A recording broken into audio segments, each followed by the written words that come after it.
بسم اللہ الرحمن الرحیم۔ السلام علیکم ورحمۃ اللہ وبرکاتہ۔ روزے دار کہاں ہیں؟ نبی رحمت صلی اللہ علیہ وسلم نے فرمایا کہ جنت کا ایک دروازہ ہے جسے ریان کہتے ہیں۔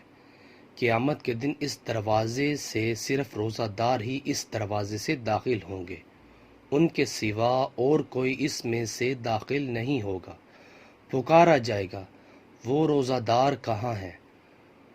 اس دروازے سے داخل ہونے کے حقدار کھڑے ہو جائیں گے، ان کے سوا اس دروازے سے کوئی نہیں جا پائے گا۔ اور جب یہ لوگ اندر چلے جائیں گے تو یہ دروازہ بند کر دیا جائے گا، پھر اس سے کوئی اور اندر نہ جا سکے گا۔